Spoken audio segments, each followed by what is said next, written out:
bateko genero berdintasuna txertatzen ari baldin bagea ere oraindikan sesgo asko daudela.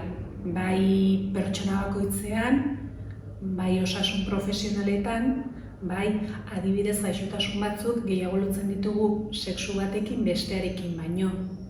Bai?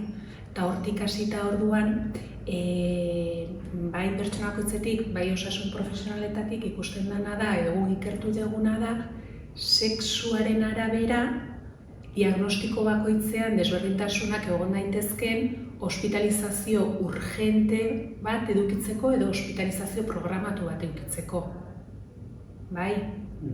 Eta bai ikusi dugu, sexuaren arabera, bai azterketa estatistiko esanguratsu batuen bidez desberdintasuna daudela.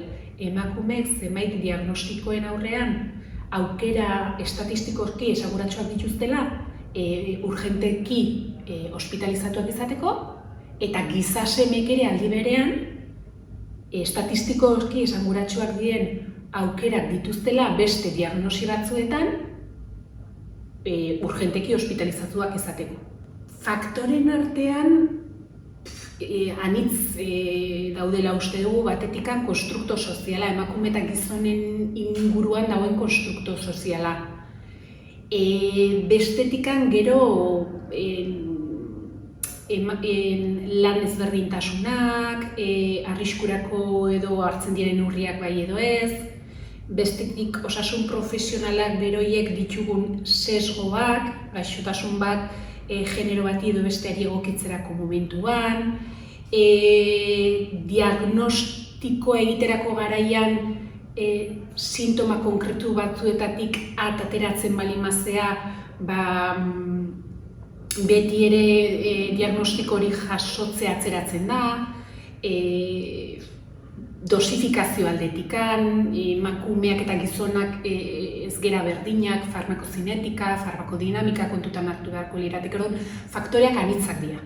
Ikusi duguna da, zu pertsona gehiagoei galdetzen badiozu gizasemak ze arazo dituzte gehiago edo zertaz hiltzen die gehiago, esango dizutela gaixotasun kardiobaskularrez. Eta aldiz, emakumeak arrisku gehiago dute gaixotasun kardiobaskularrekin urgenteki hospitalizatuak izateko. Eta jendea justu kontrakoa pentsatzen du. Edo zu pentsatzen baduzu depresio bat, emakume batekin gehiago lotzen duzu gizaseme batekin baino.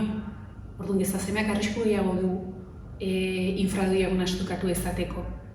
Ez dakit ulertzen zaidan. Bai, adibidez, esklerosis multiplea emakumeetan gehiago ematen da. Aldiz, hospitalizazio urgente gehiago dituzte esklerosis multipleagatik gizasemeek. Guzti hau Euskal Autonomia Erkidegoan oinarrituz eta 2016-2017 datuetan oinarrituz. Eustatek eman dizkigun datuak. Osasun arloa zientzia bada, eta hazi ikerketetatik hasita esan dugu, ikerketa gehienak egiten dira animali harrekin, xagu, arratoi, harrekin. Orduan, sendagai bat ari bali maztea aztertzen arra den animali batean, bai, nolabait merkaturatuko da, arra den animali batean lehenik probatuta, eta gero agian ikusi da gizonetan ere preklinikoan arra diren animalietan eta fase klinikoan gizonetan probatzen direla. Orduan, behin merkaturatu osten emakumeetan ematen hasiko zea, eta emakume batek agian ez dio berdin erantzungo, agian ez segurasko.